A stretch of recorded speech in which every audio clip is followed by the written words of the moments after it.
well, the battle now returns to Westminster, and if Theresa May is to have any chance of getting today's deal through the Commons, she needs to get most of her party Conservative MPs on her side, winning back the rebels. Let's speak now to Marcus Fysh, the pro-Brexit Conservative MP, who joins us from his Yeovil constituency. Mr. Fysh, thank you very much indeed for being with us. It is now a reality as far as the British government and the European Union government are concerned. What do you say? Any chance that you will back the Prime Minister who you went into the election as your leader?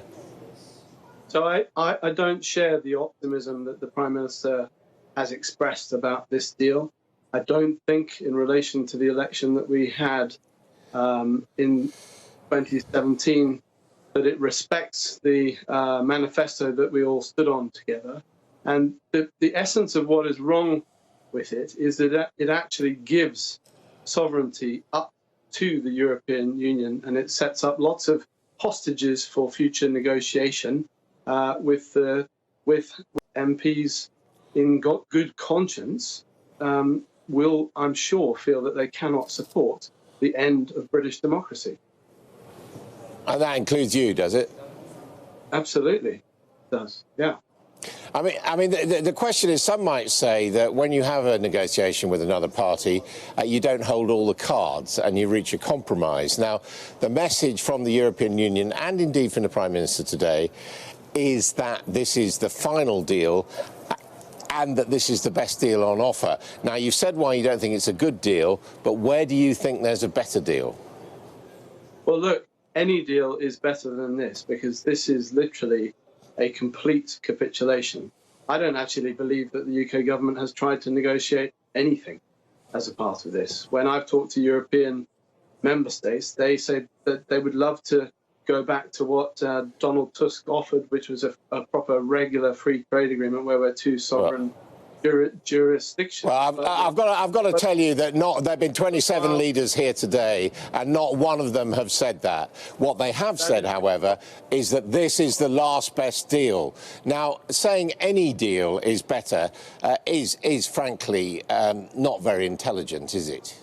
Well, look, what they won't have told you is that the only reason that they haven't intervened with the Commission is that while the UK government is set on this particular course of complete capitulation, there's no basis for them to do that. The reality is... Listen, I'm sorry, this is fantasy. That's not what they've told me. What they've all said today is this is the best deal on offer.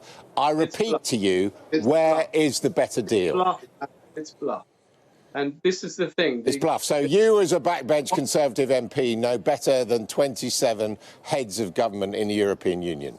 I am sure that they will want to do a good, friendly deal with the UK. But until we stand up and say what we want and say that we want to be an independent country, and while we have a Prime Minister who is determined to just capitulate for whatever reason, and I don't understand why she would do that. I don't understand why any MP would even dream of putting this atrocious abomination of a deal before the public of the UK. I mean, it just is truly... All right, would a knighthood make any difference to you?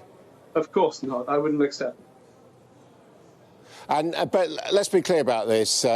What they're saying is that this is the final deal on the table. Are you saying that a no-deal Brexit would be preferable to this, just simply leaving without a transition period in 123 days' time? So trading on world trade terms is entirely doable. As I've said before, I've been setting out the ways that we can make our borders work. We know that the EU is interested in mitigatory deals to make sure that things are okay in that circumstance. That is what their no-deal planning work says. These are things that we can do. There is enough time, but we need to get on with it now. We can't waste any more time on deals which are just thoroughly inappropriate to the UK as a sovereign nation with a history of not being anybody else's colony. That is what's proposed here. Be in no doubt that this is a permanent thing that MPs would be signing up to, and I just can't imagine how it... If the consequence of this is a general election and Jeremy Corbyn wins that election, as many people believe, is that better than accepting this deal?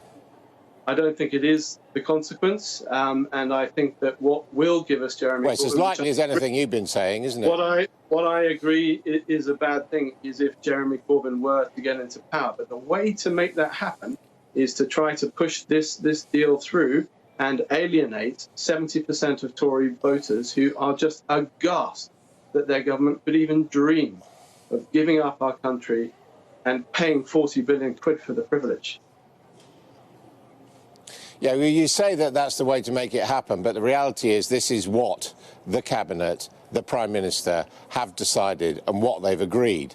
So the way to bring the government down at this stage is for you as a Conservative MP not to support the government.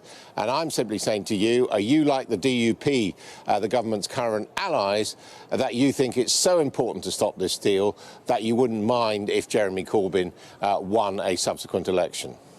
But there's a difference between supporting the government in a no-confidence vote and supporting or not supporting the government's policy on this issue. I absolutely do not support the government's policy on this issue. I think that we can do better. And frankly, if the Cabinet and the Prime Minister think this is a good deal, then they are deluded, or they are not, being economical with the actualities, as someone once said. Yeah, but I mean, the problem is if you supported the government in a confidence vote, you would be expressing confidence in the government, and the government is confident in this deal, so you'd get it anyway after a token stand. The Eurosceptics are not going to cause a Jeremy Corbyn government. What causes a Jeremy Corbyn government is if in 1 year's time or 2 years' time or whenever the country feels betrayed by what this government is doing, and it is fully on course for that, heading straight for the democratic iceberg that will sink democratic politics in this country for the foreseeable future. Must be avoided. OK, Ms Fysh, thank you very much indeed for joining us. MP for Yeovil there. So Mrs May now has about a fortnight to try and persuade people like Mr Fysh and others to back her, or the country will be plunged into a great deal of uncertainty. So from Brussels, the drama is shifting back to Westminster, where we'll have more reaction here and from around the UK here on Sky News. And the rest of the news coming up in just a moment.